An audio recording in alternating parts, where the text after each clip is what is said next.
Oui, bonjour tout le monde. Donc, je suis là avec mon cousin Albert Alfandari, que vous connaissez tous, qui lui est un témoin direct, évidemment, des années tristes, des années noires de la guerre. Moi, je suis né en 1946, j'ai eu cette chance. Mais, comme je le dis souvent, de toute façon, on n'a pas vécu véritablement la Shoah, mais c'est pratiquement tout comme, parce que nos parents nous en ont parlé constamment, et on a été baigné dans le souvenir des disparus. Donc, ma famille, c'est la famille Namias, une famille Namias, le nom étant très répandu à Salonique. Le nom de ma mère, c'était Assaël. Albert, lui, c'est Alfandari. C'est Isaac. Isaac, oui. Mais j'ai pas suivi son évolution, parce que c'est depuis peu que c'est Isaac. Nous, on l'a toujours appelé Albert. De la même façon, mon père en Turquie s'appelait Albert, je ne sais pas pourquoi, une fois qu'il est arrivé en France, on l'appelait Avram. Voilà. Alors que tous les papiers en Turquie, vous savez que l'administration ottomane, et ensuite, pendant un certain temps, l'administration turque, avant que véritablement la République turque se mette en place, tous les documents administratifs étaient rédigés en français. Même les firman étaient rédigés en français, et c'est comme ça que j'ai vu que mon grand-père, Namias Moreno, parce qu'on rajoutait le nom de la mère, était de confession non pas juive ni israélite, mais mosaïque. Le terme employé, c'était confession mosaïque. Donc, toutes nos expériences sont très voisines les unes des autres, et pourtant chacune est unique en son genre. Donc, l'expérience de la famille Namias, c'est une famille qui en réalité était salonicienne. D'ailleurs, quand je suis allé à Izmir, parce que mon père, lui, est né à Izmir, les juifs d'Izmir, je suis allé à la vieille synagogue d'Izmir, c'était pour une bar mitzvah, et j'ai eu l'occasion de parler à la communauté d'Izmir, et ils m'ont dit, ah mais Namias, vous n'êtes pas d'Izmir. Et effectivement, à Izmir, les juifs ont tous des noms typiquement espagnols, parce qu'ils sont arrivés très tardivement. La communauté juive d'Izmir a commencé en 1610. Hein. Donc c'est une communauté très tardive, et vraisemblablement elle a été constituée de marranes qui sont revenus au judaïsme, ce qui explique leur nom typiquement espagnol. Donc Namias, par contre, c'est un nom hébraïque, hein, c'est Néhémie. Ma mère, c'est Assaël, donc c'est aussi un prénom hébraïque. Ma grand-mère maternelle s'appelait Sion. Ma grand-mère paternelle s'appelait elle aussi Namias. C'était sans doute une cousine éloignée de mon grand-père, ce qui se faisait fréquemment. Et au-delà, je ne sais pas véritablement quels étaient les noms de la famille. On sait que mon père était cousin avec le grand rabbin de Turquie Asséo. On sait qu'on est cousin avec des Gabaïs. Donc tous les noms que l'on retrouve dans l'Empire ottoman. Donc mon père est né en 1904 à Izmir, qu'on appelait Smyrne, qui était encore une ville de l'Empire ottoman peuplée de juifs, de grecs, d'arméniens et de turcs. Et il est né dans le quartier de Karataş, qui était le quartier juif, qui montait vers l'acropole, c'est-à-dire la grande colline qui était au-dessus de la ville de Smyrne, et c'est là où il y a aussi le bazar à Smyrne. Ceci étant dit, si vous allez un jour à Izmir aujourd'hui, et que vous alliez dans le quartier de Karataş, où il n'y a plus beaucoup de juifs, sauf une maison de retraite qui est installée, juive, maison de retraite de la communauté juive, vous verrez l'ascenseur, car un mécène juif, Nissim Lévi, a de ses fonds propres a fait construire à la fin du XIXe siècle un ascenseur pour que les femmes juives puissent monter dans le quartier de Karataş par un ascenseur et non pas gravir une pente très pénible. Alors la rue aujourd'hui où il se trouve l'ascenseur a été baptisée par les Turcs la rue Dario Moreno, puisque Dario Moreno était un juif d'Izmir. Et ce qu'il faut savoir, c'est que ce mécène Nissim Lévi, qui a fait venir l'ascenseur de Marseille. Mais le mécanisme, mais aussi les briques. Donc pour construire, tout cela venait de Marseille. Nissim Lévy, c'était le grand-père de l'écrivain Marc Lévy, l'auteur des best-sellers, le grand écrivain à succès. Donc voilà pour mon père, c'est un enfant d'Izmir. Sans doute c'est son grand-père qui a quitté Salonique, qui est passé par Kio, d'après ce qu'on m'a dit, par l'île de Kio, et qui ensuite est venu à Izmir. Ma mère, elle, est aussi originaire de Salonique, mais le départ ne s'est pas fait vers la côte égéenne, mais vers l'intérieur des terres. Donc, son père a dû quitter, ou son grand-père ont dû quitter d'abord Salonique pour aller dans la ville de Strumza. Les gens qui s'appellent Strumza, c'est le nom d'une ville qui est à peu près à 100 km de Salonique. Aujourd'hui, ça s'appelle Strumica. Et de là, il est allé dans la ville de Chtip, plus loin, qui est une petite bourgade montagneuse qui ressemble un peu, je n'y suis pas allé, mais je regardais sur Google à quoi ça ressemblait. On dirait Manosque, à peu près, comme aspect. Et la ville Chtip, c'était la capitale de la culture du pavot. Et mon grand-père était marchand d'opium. Mais à l'époque, c'était une profession respectable, car tout le monde consommait de l'opium, comme aujourd'hui on prend du Doliprane.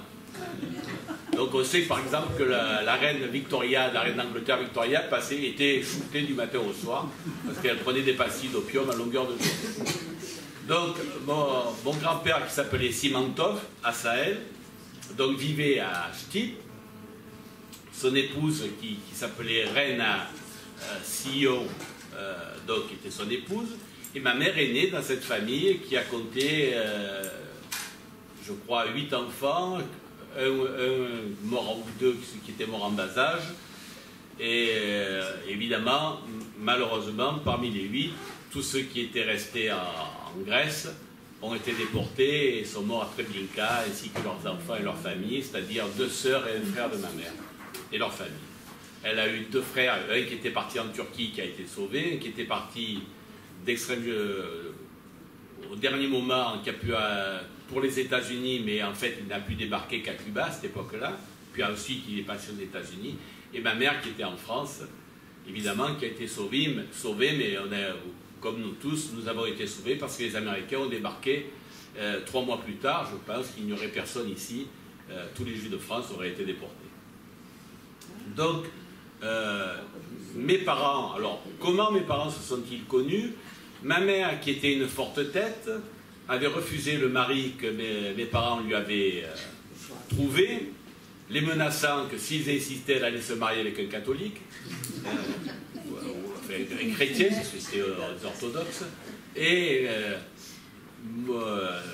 ses parents ont décidé de l'éloigner et de l'envoyer chez l'oncle Raphaël, qui vivait à Izmir et qui était à l'époque assez fortuné, donc qui pouvait la recevoir.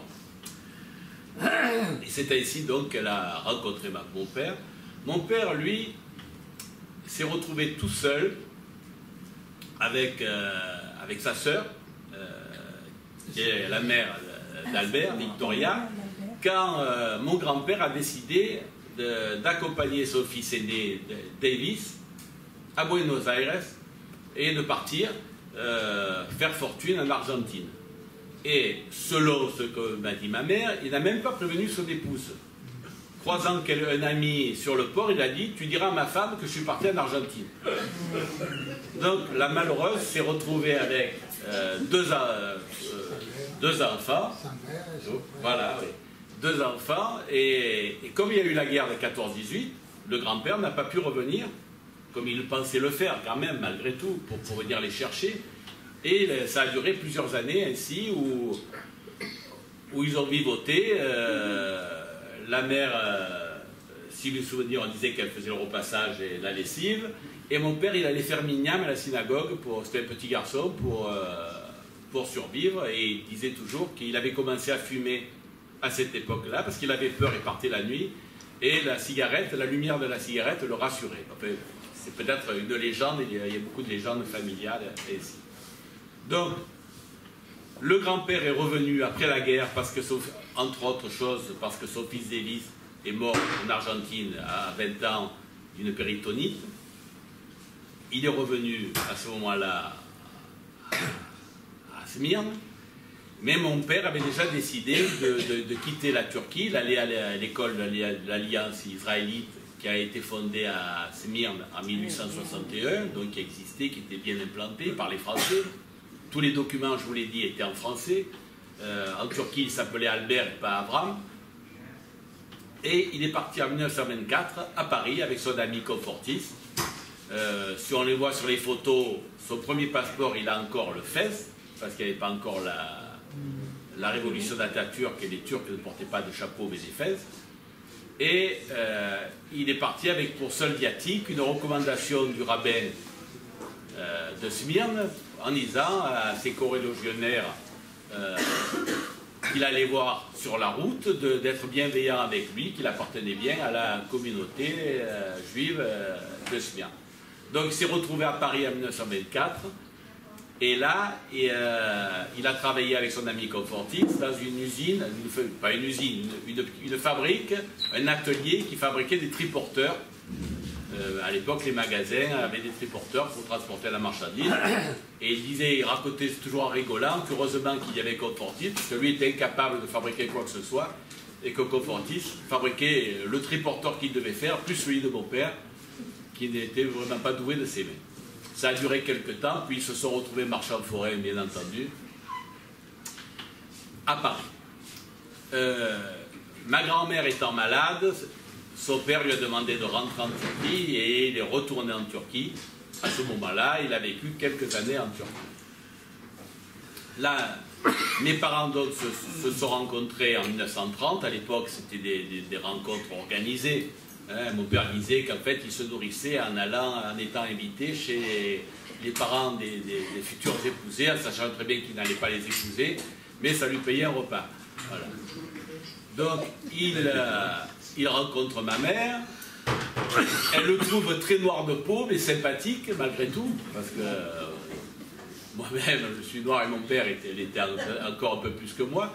D'ailleurs, lorsqu'il était marchand forain à Avignon, son surnom c'était Albert Lebrun, parce qu'à l'époque, le président de la République en France c'était Albert Lebrun, et naturellement, mon père, qui s'appelait Albert, avait été surnommé Albert Lebrun. Donc ils se rencontrent, ils se marient à Izmir et décide de quitter la Turquie en 1931.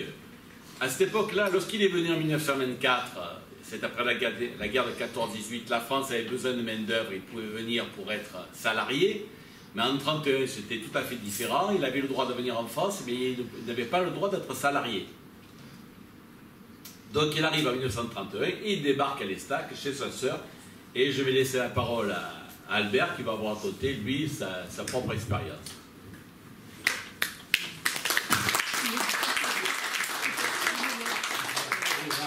Ça va comme ça? Oui. Bon, moi, mes parents étaient d'une famille pauvre.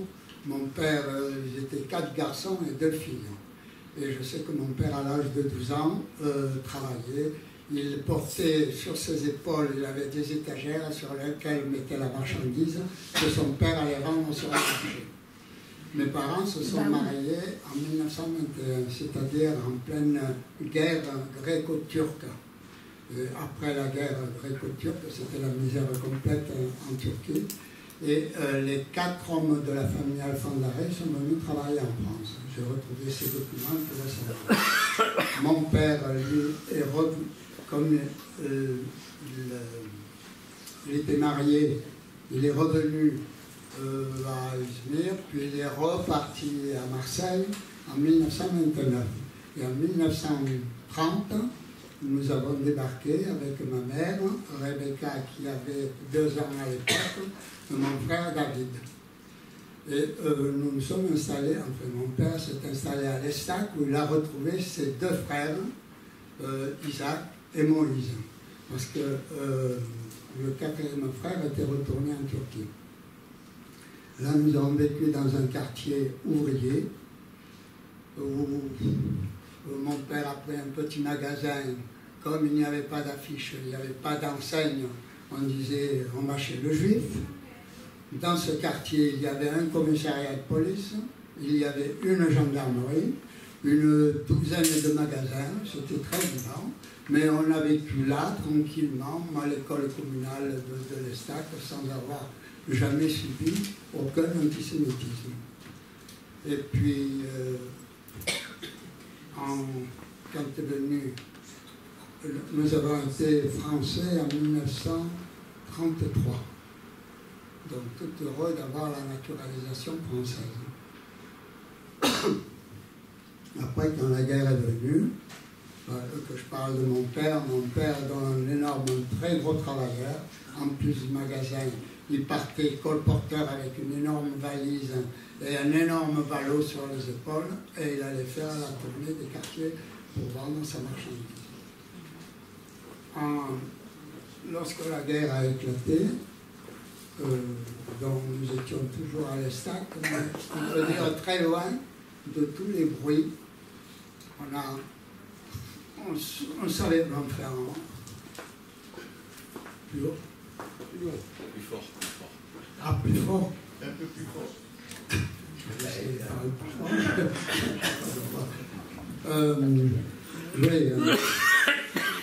Parler de...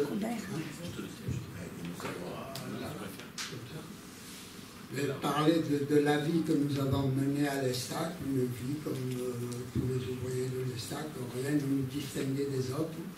On n'était pas des juifs riches comme tous les Français, enfin comme beaucoup de chrétiens le croient. Et quand la guerre a éclaté, est-ce qu'il faut que je parle de la libération ou... Parle ce que tu veux.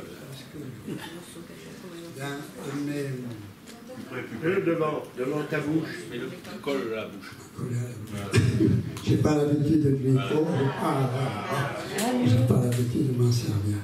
Quand la guerre a éclaté, donc nous vivions tranquillement, mais comme tout le monde nous connaissait comme un juif, commissariat de police, gendarmerie, on est allé se déclarer tranquillement comme un juif. Et puis, on a, de temps en temps, on avait des nouvelles de ce qui se passait à Marseille, mais par contre, des nouvelles de Paris, on n'avait pas de télé, on n'avait pas de radio, on était totalement ignorants. Hein? Comme beaucoup de juifs peut-être en Marseille. Et en 1900, lorsqu'il y a eu la rafle des juifs de Marseille, nous avons été prévenus par mon cousin, qui avait 15 ans à l'époque et qui était à l'école d'ingénieurs de Marseille. Il nous avait prévenus en nous disant, attention, il y a des rafles qui se préparent. Nous, tout ce qu'on pensait pour nous, les rafles, c'était ramasser les garçons pour les envoyer au service obligatoire. C'était la seule époque que nous connaissions. Les rafles de Paris, on n'en parlait pas beaucoup non plus, hein, en France. Donc, on était pratiquement ignorants dans notre coin. Et puis, en 1942, mon frère avait 20 ans, et on l'a envoyé faire le chantier de jeunesse. Chantier de jeunesse, au bout de 3 mois, on a dit on ne veut pas de juifs au chantier de jeunesse, donc on l'a renvoyé à la maison. Et pour éviter le service obligatoire, elle est allée travailler au chantier naval de La Ciotat. Alors elle prenait le train le lundi et revenait le samedi pour passer le week-end avec nous. Et un lundi, malheureusement, le 10 mai 1943, La Ciotat, le chantier naval de La Ciotat nous envoie un télégramme. M. David Alfandari n'est pas venu travailler. Affolé avec ma mère, on se précipite à La Ciotat. Aucune nouvelle, on revient désespéré. Qu'est devenu David? On ne savait absolument rien.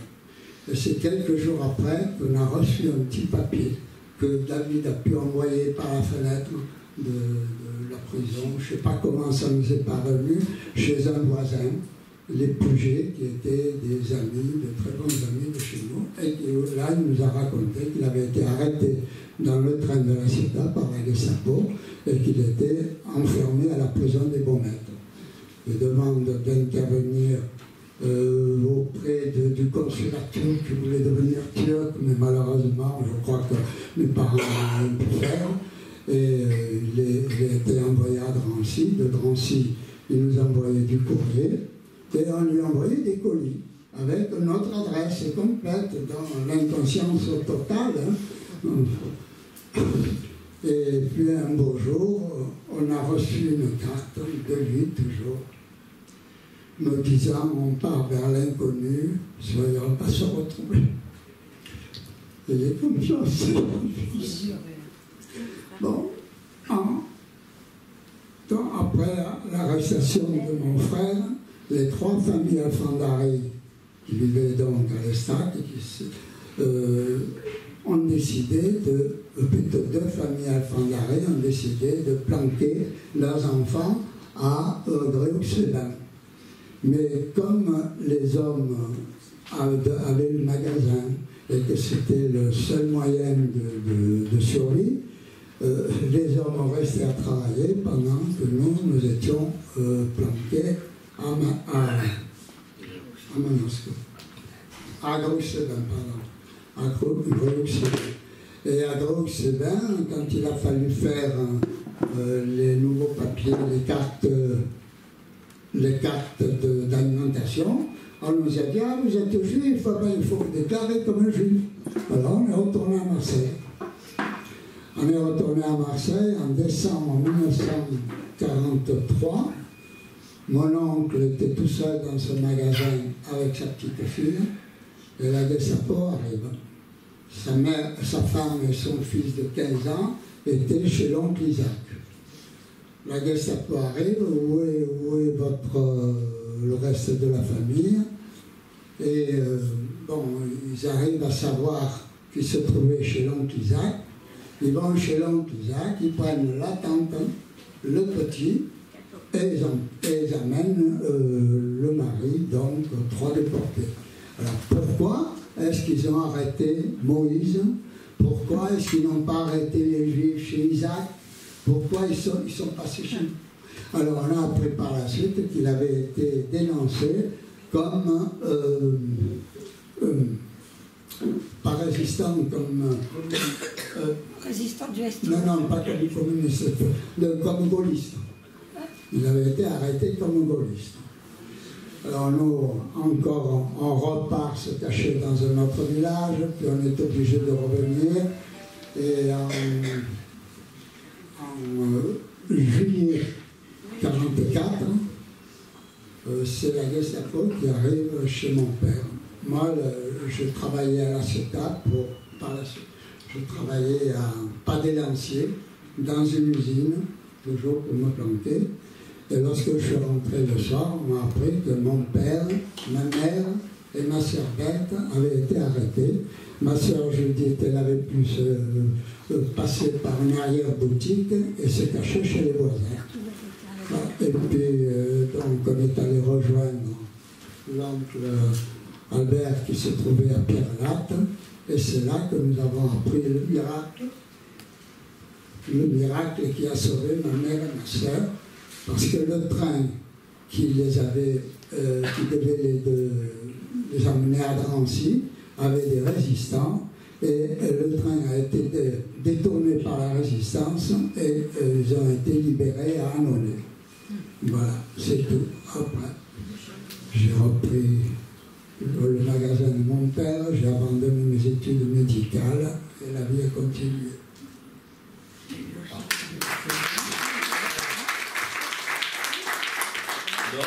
Donc, notre histoire est tragique et il faut s'en souvenir, bien entendu. Mais nous ne sommes pas seulement des victimes. Il faut se rappeler que les Juifs, d'où qu'ils viennent, et en particulier les Juifs de l'Empire ottoman, sont aussi porteurs d'une civilisation, d'une mémoire. Il ne faut pas que nous soyons cantonnés à ce rôle de victime de la Shoah, si nous voulons rester une communauté vivante. Et ce que nous faisons aujourd'hui est très utile, mais je pense que la société ambiante actuellement aimerait bien nous confiner dans ce rôle de porteur de cérémonies mémorielles et faire un peu du judaïsme ce qu'on a fait du latin, c'est-à-dire une langue morte que l'on respecte, qui a du prestige, mais dont on est heureux que personne ne la parle. Donc, je crois que, outre ce devoir de mémoire, il faut se rappeler qu'il y a un judaïsme vivant, en particulier en Israël, et que nous devons également y penser. Voilà, je vais passer la parole au témoin suivant.